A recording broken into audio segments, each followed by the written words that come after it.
विषयावर मी जिल्हा परिषदेमध्ये बैठक लावलेली होती आणि ती बैठक दोन विषयावर होती. एक कुपोषित बालकं आणि दुसरा आरोग्य विभाग आणि आरोग्य विभागाची चर्चा करत असताना शिक्षण विभाग, अशा काही बैठकांचं मी आयोजन केलं होतं.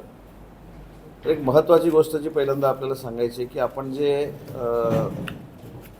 काही गैरसमजातनं 632 कुपोषित बालकं आहेत अशा पद्धतीची एक चर्चा करतोय, तर ती थोडी बरोबर देखील आहे आणि थोडी चूक देखील आहे. खरी कुपोषित बालकं जी आहेत आपल्या जिल्ह्यामध्ये, जी एकदम सिव्हिअर याच्यामध्ये आहेत, ती फक्त 38 आहेत.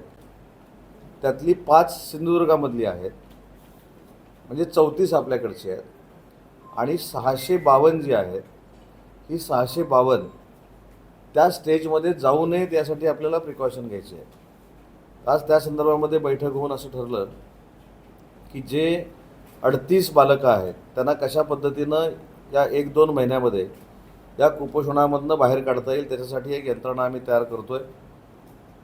यंत्रणा तयार करून त्यांच्या पालकांना विनंती करतो आहे की आम्ही एक हॉस्पिटलसारखीच एक सिस्टीम रत्नागिरीमध्ये उभी करतो आहे या कुपोषणाच्या बाबतीमध्ये. आणि त्यांच्या पालकांना मुलासकट तिथे आणून ठेवून त्याच्यातनं 8 दिवसाचं ट्रीटमेंट करून त्याच्यातनं ती मुलं बाहेर पडतात का, हा एक देखील आम्ही प्रयत्न करणार आहोत. डेरवणसारखं हॉस्पिटलसोबत घेऊन डेरवणमधनं जे प्रोटीन्सचे आणि लाडू दिले जातात ते देऊन त्याच्यातनं कुपोषण बाहेर येईल का, त्याचा आम्ही प्रयत्न करणार आहोत. आणि DPCमधनं काही फंड देऊन औषधं किंवा पोषण आहार देऊन तिथनं ती स्टेज बदलता येईल का, हा आम्ही प्रयत्न करणार आहोत. आणि 652च्या बाबतीमध्ये असा निर्णय घेतला आहे की जेवढे आपले 56 जिल्हा परिषदेचे सदस्य जे आहेत त्यांच्या प्रभागामध्ये, त्यांच्या जिल्हा परिषदेच्या पूर्ण त्या एरियामध्ये जिथं जिथं कुपोषित बालकं आहेत तिथं त्याचं पालकत्व जिल्हा परिषदेच्या सदस्यांनी स्वीकारावं, अशा पद्धतीचा आजच्या बैठकीमध्ये निर्णय घेण्यात आला. त्या पद्धतीनं प्रशासन काम करेल आणि वर्षभराच्या आत जो आकडा वाढलेला आपल्याला दिसतो तो 50% कमी करण्याचा निर्णय आजच्या बैठकीमध्ये झाला आहे. आणि अजून 6-7 महिन्यानंतर त्याची प्रोसिजर सुरू होईल.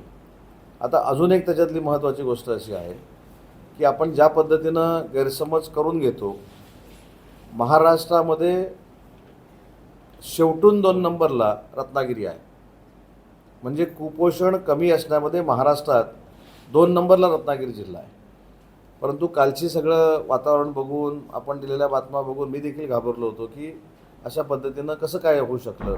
आणि मग त्याच्यामध्ये काजी साहेबांची प्रश्न उत्तरं, त्याला उत्तरं, सगळं घाबरलो होतो मी. आता एवढं कसं काय कुपोषण निर्माण झालं, तसं काहीच नाही आहे. आपण महाराष्ट्रामध्ये 2 नंबरला आहोत. सॅम आणि मॅम असे 2 प्रकार त्याच्यामध्ये आहेत. ते सॅमला देखील आपण 2 नंबरला आहोत आणि मॅमला देखील 2 किंवा 3 नंबरला आहोत. त्याच्यामुळं जिल्हा प्रशासन चांगलं काम करतं आहे. जिल्हा परिषदेचं प्रशासन देखील चांगलं काम करतं आहे. जिल्हा परिषदेच्या अध्यक्षांच्या नेतृत्वाखाली सगळे सभापती अतिशय डोळस पद्धतीने ह्या सिस्टीमकडे बघत आहेत. त्याच्यामुळे कुपोषण कमी करण्यासाठी रत्नागिरी जिल्हा परिषद ही अग्रेसर राहील आणि महाराष्ट्रामध्ये आदर्श निर्माण करेल. नंबर 1. नंबर 2, PSC सेंटर जी आहेत ती दरवर्षी 10 PSC सेंटर स्मार्ट करण्याचा, त्याच्यानंतर मॉड्युलर OT करण्याचा निर्णय आजच्या बैठकीमध्ये घेतलेला आहे. आणि सुरुवातीला 10 कोटी रुपये जिल्हा परिषदेला द्यायचा निर्णय आम्ही घेतलेला आहे. त्याच्यामधनं आपली जी यंत्रणा आहे आरोग्याची, ही स्थानिक लेवललाच मिळेल अशा पद्धतीचा निर्णय होता. जास्तीत जास्त नॅचरल डिलिव्हरी झाल्या पाहिजेत, त्याच्यावर भर दिला गेला पाहिजे, अशी देखील चर्चा आमच्या बैठकीमध्ये झाली. तिसरी जी बैठक झाली त्याच्यामध्ये शालेय शिक्षणासाठी ज्या खोल्या लागतात त्या किमान 200 ते 250 खोल्या नव्यानं बांधण्याचा निर्णय आमच्या बैठकीमध्ये घेण्यात आलेला आहे. आणि पहिला 15 ते 20 कोटी रुपयाचा टप्पा हा जिल्हा परिषदेला देण्याचा निर्णय देखील आजच्या बैठकीत झालेला आहे. अगदी बरोबर आहे. त्यांना अतिशय महत्त्वाचा मुद्दा आहे.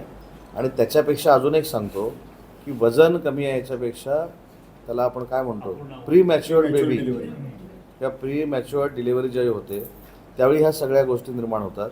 ह्याच्यामध्ये स्थलांतरित बालकं देखील आहेत.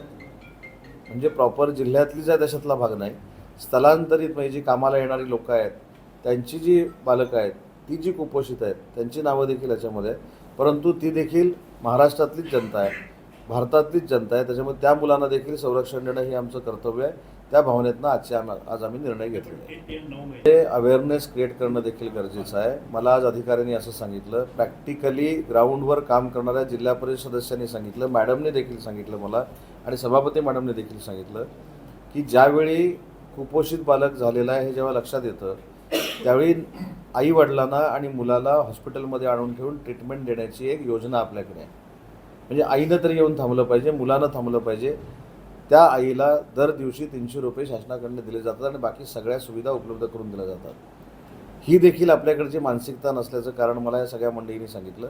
म्हणूनच आपण एक हॉटेलसारखी सिस्टीम करता येईल का, त्याच्यामध्ये 8 दिवस आणून ठेवता येईल का, निदान हे शून्यावर आकडा येईपर्यंत अशी प्रोसिजर करण्याचा आमचा प्रयत्न आहे आणि त्याच्यातूनच आज आम्ही काही निर्णय घेतले.